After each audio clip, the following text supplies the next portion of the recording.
எல்லா வீட்லயும் பார்க்கலாம் ஒரு சாமி படம் இருக்கும். அந்த சாமி படத்தை என்ன இருக்குன்னா விநாயகர் இருப்பாரு, சிவன், பார்வதி, திருமால் இப்படி எல்லாம் இருக்குல்ல. இது எல்லாமே ஆதிசங்கர வகுத்த திட்டத்தின்படிதான் நடக்குது. கிட்டத்தட்ட ஒரு 1000 வருடமா இந்த திட்டம் அனைத்து வீடுகளும் செயல்படுத்தப்படுகிறது. தெரிந்தோ தெரியாமல நம் மக்களும் அதை பயன்படுத்தி கொண்டிருக்கிறோம். பிராமின் போட்டா அது வர்ணம், ஜாதி கிடையாது. ஐயர் ஐயங்காரது ஜாதி. வர்ணம்னாலே அவங்க என்ன சொல்றாங்கன்னா நாங்கள் இருபிறப்பாளர்கள். அந்த இடத்துலயே அந்த இன ஒதுக்கல் ஆரம்பிச்சிருது. நாங்கள் இருபிறப்பாளனா மத்தவங்க என்ன மத்தவங்க சூத்திர மகன்கிறது அங்க வெளிப்படையா தெரிவிக்கிறாங்க. இந்திய கிராமங்கள் தான் உயிர் இருக்குது, அங்கதான் ஆன்மா இருக்குதுன்னு. அதையேதான் சங்கராச்சாரியர் என்ன சொல்லியிருக்கானா, இந்திய கிராமங்களில் பார்ப்பனர்கள் அவருடைய அதிகாரத்தை கையில் வைத்திருக்க வேண்டும். அந்த அதிகாரம் இருந்து கோயில் கட்டுப்பாடு, மத கட்டுப்பாடு, ஆச்சாரம், அனுஷ்டாங்கம் அனைத்தையும் நீங்கள் கிராமங்களில் விதைத்தால்தான் அவர் தெளிவா சொல்ற பிராமணிசம் மஸ்ட் பி ரூட்ஸ் இன் வில்லேஜ்ங்கிறாரு. அங்க நீங்க விதைச்சாதான் அது மேல்மட்ட வரைக்கும் வரும். அதனால் மீண்டும் கிராமங்களில் பார்ப்பன ஆதிக்கத்தை உருவாக்க வேண்டும் வெளிப்படையா பேசியிருக்கிறாரு.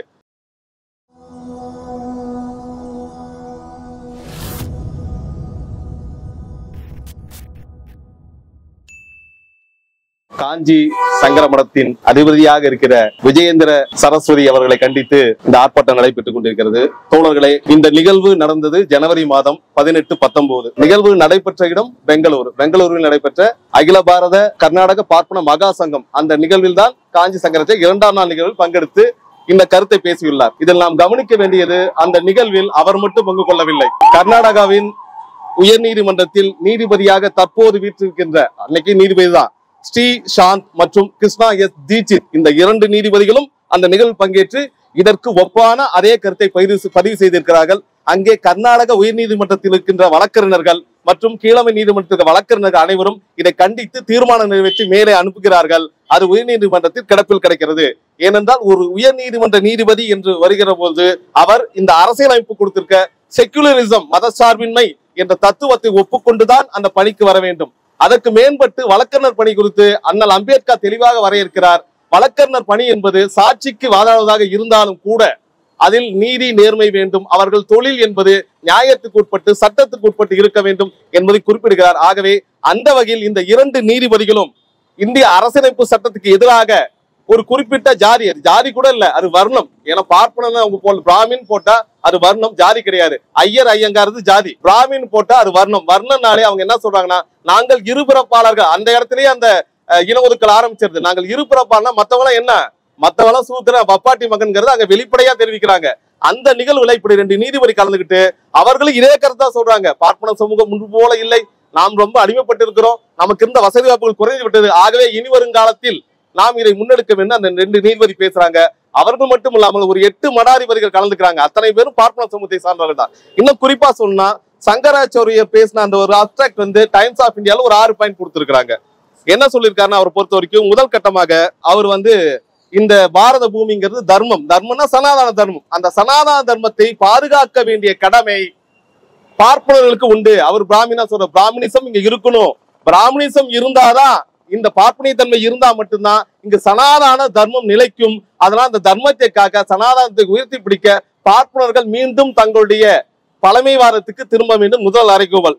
2வது என்னங்கிறாரா, இந்தியாவின் கிராமங்களில் தான் உயிர்கள் இருக்கிறது. காந்தி சொன்னார்ல, இந்திய கிராமங்கள் தான் உயிர் இருக்குது, அங்கதான் ஆன்மா இருக்குதுன்னு. அதையேதான் சங்கராச்சாரியர் என்ன சொல்லியிருக்கானா, இந்திய கிராமங்களில் பார்ப்பனர்கள் அவருடைய அதிகாரத்தை கையில் வைத்திருக்க வேண்டும். அந்த அதிகாரம் இருந்து கோயில் கட்டுப்பாடு, மத கட்டுப்பாடு, ஆச்சாரம், அனுஷ்டாங்கம் அனைத்தையும் நீங்கள் கிராமங்களில் விதைத்தால்தான் அவர் தெளிவா சொல்ற பிராமணிசம் மஸ்ட் பி ரூட்ஸ் இன் வில்லேஜ்ங்கிறாரு. அங்க நீங்க விதைச்சாதான் அது மேல்மட்ட வரைக்கும் வரும். அதனால் மீண்டும் கிராமங்களில் பார்ப்பன ஆதிக்கத்தை உருவாக்க வேண்டும் வெளிப்படையா பேசியிருக்கிறாரு. 3வது என்ன சொல்றாருன்னா, தனியா முன்னாடி தோழர்கள் முதன்மையா குறிப்பிட்ட மாதிரி கேட்டட் கம்யூனிட்டி, பார்ப்பனர்களுக்கு மீண்டும் அக்ரகாரத்தை உருவாக்குங்கள். 100 பேரோ 50 பேரோ கூடி ஒரு அக்ரகாரத்தை உருவாக்குங்கள். அந்த அக்ரகாரம் என்பது சனாதன தர்மம் வலியுறுத்தியபடி கோத்தர்களாக அமைய வேண்டுங்கிறாங்க. ஏன்னா அதுல கூட அவங்க விட்டு கொடுத்துட மாட்டாங்க, எல்லாம் சேர்ந்துலாம் இல்ல. ஏன்னா பார்ப்பனலையும் ஜாதி பிரிவு உண்டு, அங்கேயும் மேல் ஜாதி கீழ் ஜாதி உண்டு. கவுண்டி பார்ப்பன யாரும் சேர்த்துக்க மாட்டா. ஏன்னா அவரு இளவு வீட்டுக்கு போறவரு. அந்த கட்டுப்பாடுகளோட தான் நீங்க கேட்டட் கம்யூனிட்டியை நகரங்களில் உருவாக்குங்கள், அங்கே உங்கள் ஆதிக்கத்தை உருவாக்குங்கிறாரு.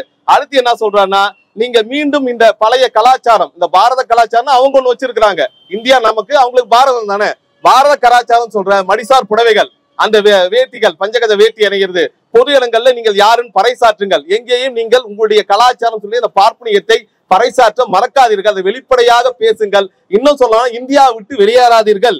இந்தியாவுக்குள்ளே இருங்கள். ஏன்னா இங்க இருக்க பாப்பாலாம் படிச்சு வெளியே போயிட்டனால சனாதன தர்மம் சீர்குலைஞ்சு போயிருக்கு. அதனால இனி வரும் காலங்களில் பார்ப்பனர்கள் வெளிநாடு செல்லாமல் இங்கேயே ஆட்சி அதிகாரத்தை கைப்பற்றுங்கள்னு சொல்லியிருக்காரு. கடைசியா அவர் என்ன சொல்லியிருக்காருன்னா, நம்முடைய இந்து தர்மத்தை தூக்கி பிடிங்கள் அனைத்திலும், இப்படி ஒரு 7 வரையறை சொல்லியிருக்கிறாரு. இதுதான் அங்க நடந்த தகவல். இதுல ஒட்டுமொத்தமா பார்த்தோமா, இந்திய அரசியல் சட்டம் என்ன சொல்றதுன்னா, ஆர்டிகல் 17 தீண்டாமை ஒழிக்கப்பட்டது. தீண்டாமை பேசினால் அதுக்கு எதிராக நடவடிக்கை எடுக்கலாம். யாரு அது பண்ண நடவடிக்கை ஆர்டிகல் 17.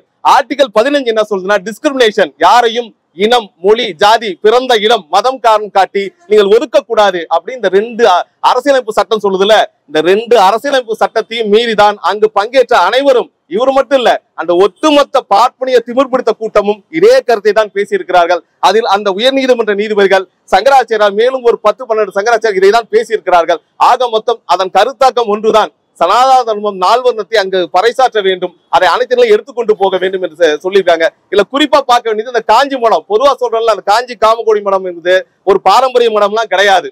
நம்மளாம் பொதுவா வரலாறு பேசுவோம், ஆனா அவங்க ஐதீகம் பேசுவாங்க. ஐதீகங்கிறது கதைகள், கட்டுக்கதைகள், போனங்கள் எல்லாமே ஐதீகத்தில் தான் வருது. அதன்படி அவங்க என்ன சொல்றாங்கன்னா, சங்கராச்சாரியார் ஆதிசங்கரார் நிறுவனாரு 2500 ஆண்டுங்கிறாங்க. ஆனா வரலாற்று தரவுகள் படி 1821 கும்பகோணத்துல அந்த மடம் நிறுவப்படுது.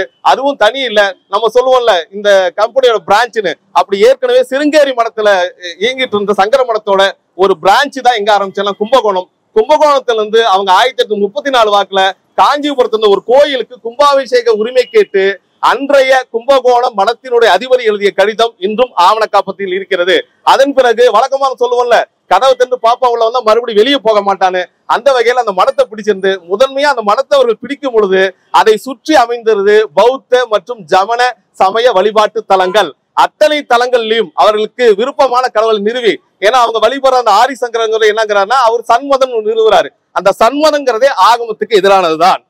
ஏன்னா ஆகம் என்ன ஆகுதுன்னா, இந்த வழிபாட்டுல நிறைய நெருமுறை வைக்குது. ஆனா வளர்ந்து வரும் காலகட்டங்களில் இருந்த நெருக்கடி தீர்க்கறதுக்காக ஆதிசங்கர சண்மதம் உருவாக்கும் போதே முதன்மை கடவுளாக கணபதி, விக்னேஸ்வரர், அடுத்து சிவன், கூட துர்க்கை இல்லை சக்தி, அதற்கு அடுத்த கடவுளாக விஷ்ணு, கடைசியாக என்ன வைக்கிறாங்கன்னா, உங்களுக்கு பிடித்த ஒரு தெய்வம் திருமால், பிடித்த ஒரு தெய்வம். அந்த பிடித்த தெய்வங்கிறது கடைசியா முருகர். இப்படி 6 தெய்வங்களை வழிபடக்கூடிய உரிமையை ஆதிசங்கரர் அவருடைய மதத்தில் சித்தாந்தி உருவாக்கிறார். அது என்ன ஆகுதுன்னா, இந்த வெகுஜன மக்கள் இன்னைக்கு எல்லா வீட்லயும் பார்க்கலாம், ஒரு சாமி படம் இருக்கு. அந்த சாமி படத்தை என்ன இருக்குன்னா, விநாயகர் இருப்பாரு, சிவன், பார்வதி, திருமால், இப்படி எல்லாம் இருக்குல்ல. இது எல்லாமே ஆதிசங்கர வகுத்த திட்டத்தின்படிதான் நடக்குது. கிட்டத்தட்ட ஒரு 1000 வருடமா இந்த திட்டம் அனைத்து வீடுகளும் செயல்படுத்தப்படுகிறது. தெரிந்தோ தெரியாமலோ நம் மக்களும் அதை பயன்படுத்தி கொண்டிருக்கிறோம். அந்த வகையில் அந்த மடம்ங்கிறது வெறும் பார்ப்பனருக்கானது. அது பார்ப்பனும் எல்லா பார்ப்பனரும் அங்க போய் அந்த சங்கர மடத்துல தலைமைப்படுத்த உட்கார்ந்துட முடியாது. சமார்த்த பார்ப்பனு சொல்லுவாங்க. இந்த சமார்த்த பார்ப்புகளுடைய முதன்மை இடம் கர்நாடகாவுக்கு ஹலபேடு தான் அவங்களுடைய தாய் மடம். அங்க இருந்து அவங்க வராங்க. அந்த பார்ப்பன இன்னைக்கு இருக்கிற விஜயேந்திர சரஸ்வதி ஆகட்டும், இல்ல இதுக்கு முன்னாடி இறந்து போன ஜெயேந்திர சரஸ்வதி, இல்ல அதுக்கு முன்னாடி இறந்து போன சந்திரசேகர சரஸ்வதி, அனைவரும் கன்னட சமார்த்த பார்ப்பனர்கள். வேற யாரும் அந்த பதவிக்கு வர முடியாது. ஏன்னா ஆர்டிகல் 26 என்ன சொல்லுது அப்படின்னா, மத சுதந்திரங்குது. மத சுதந்திரம்னா நீங்க ஒரு நிறுவனத்தை உருவாக்கலாம், உங்களுக்கு கோட்பாட வச்சுக்கலாம், அதை பாதுகாக்கலாம் அப்படின்னு சொல்லுது.